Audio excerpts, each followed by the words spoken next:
Hello students, now we go for the next unit, next topic.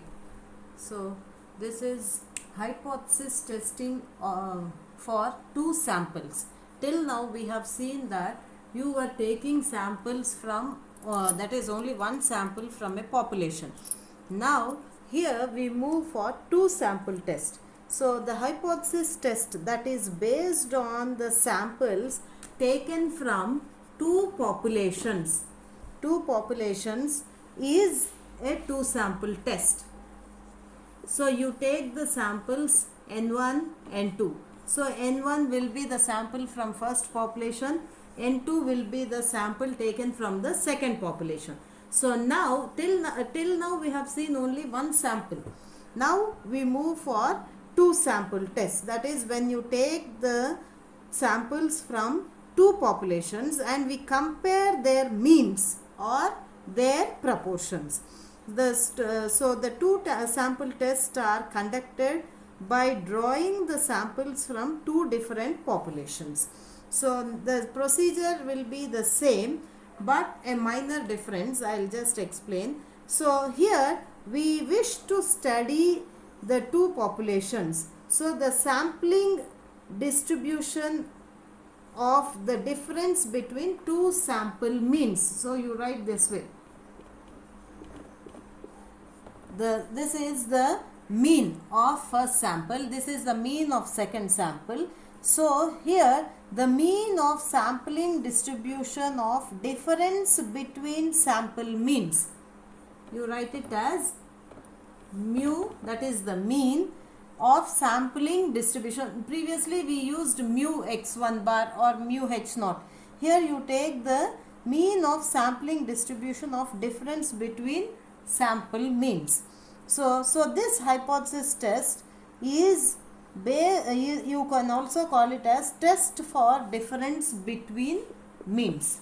It is the test for difference between means. So the procedure will be the same as how we have seen earlier. The first step is you write the null hypothesis, but here because you are taking from two populations, you have two means. The mu1 will be the mean of population 1, mu2 will be the mean of population 2. So always your null hypothesis will be with equal to mu1 equal to mu2. So h naught mu1 equal to mu2. So that is the null hypothesis is that the two population,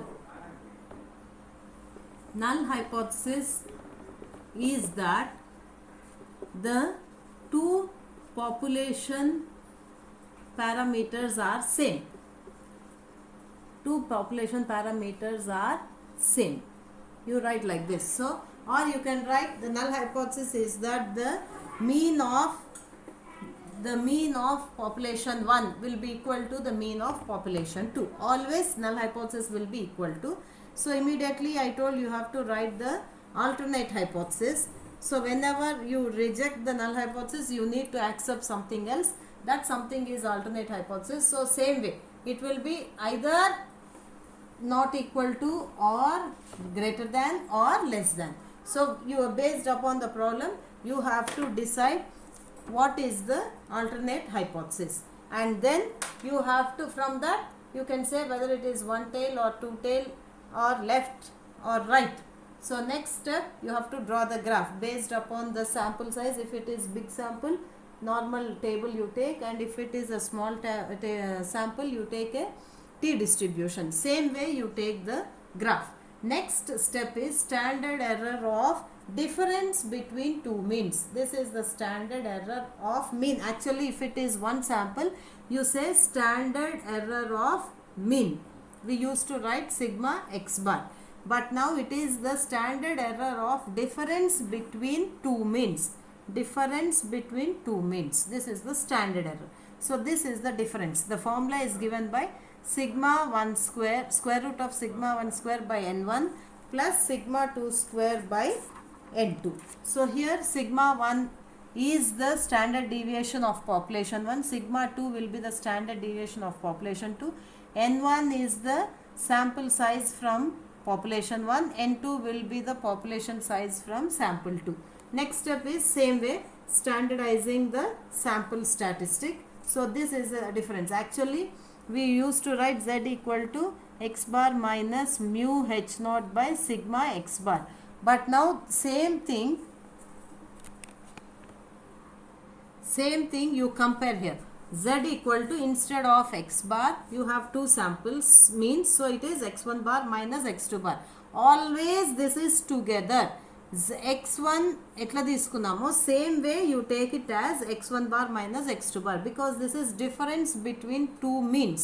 So it is x1 bar minus x2 bar in place of x bar minus mu h naught బదులు mu1 minus mu2 h naught by sigma, ఇది standard error, x1 bar minus x2 bar.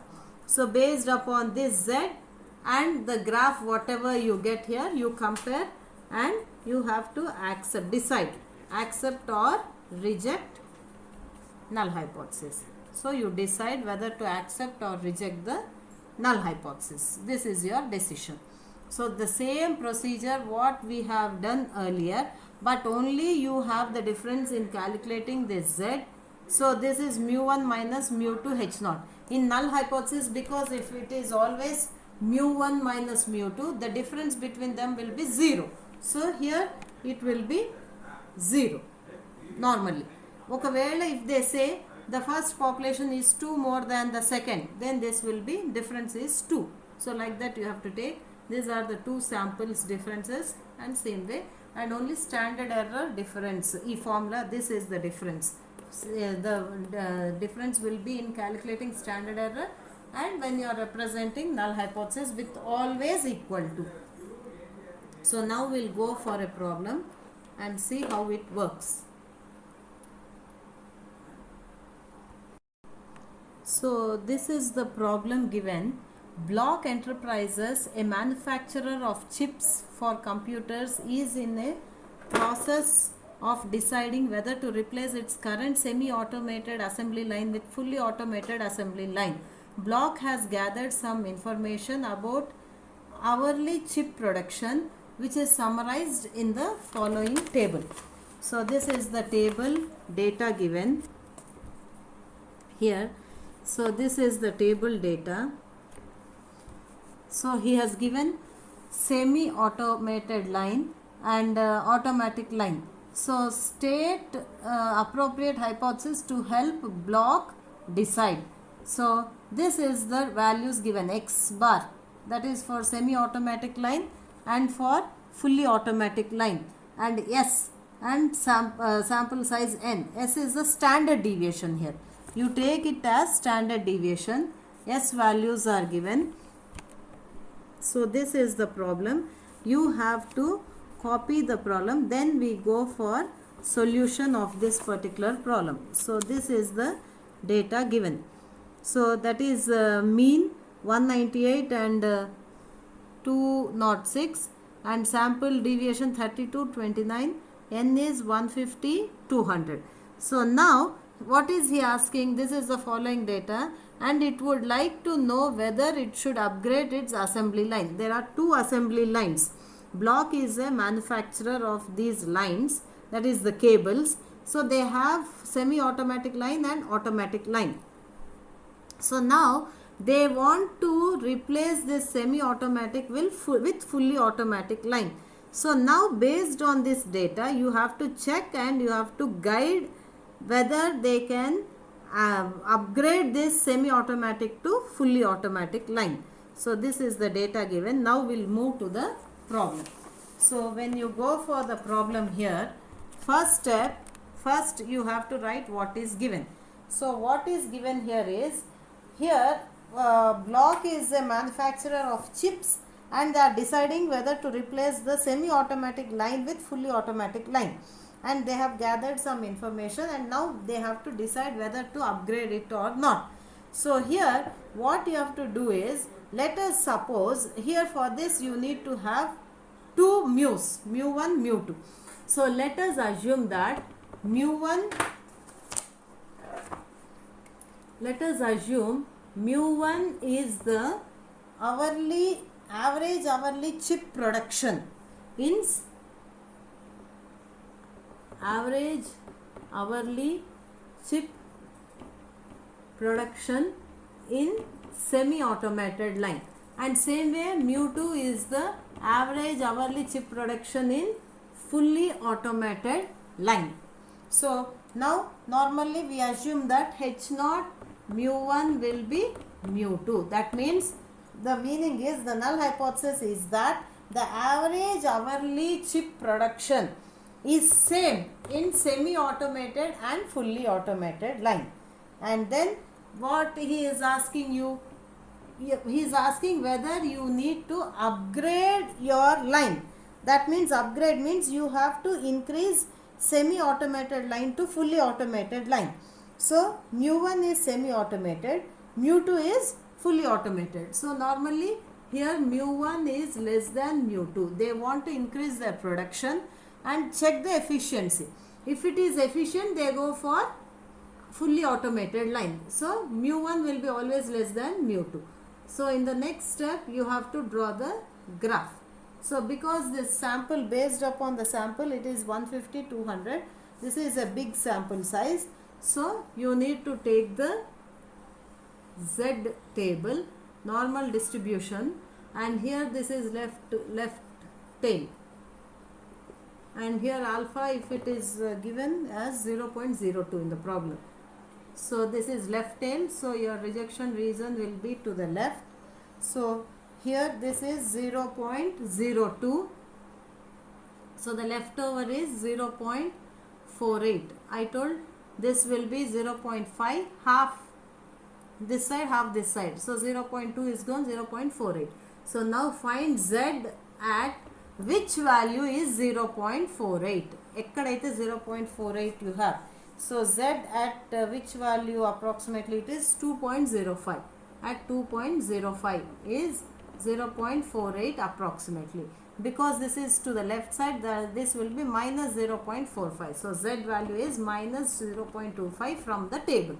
The next step is you have to calculate standard error of difference between two means. So that is given by this formula. So this formula, if you use this, it will be sigma 1 square. Sigma 1 ante ikkada S they have given.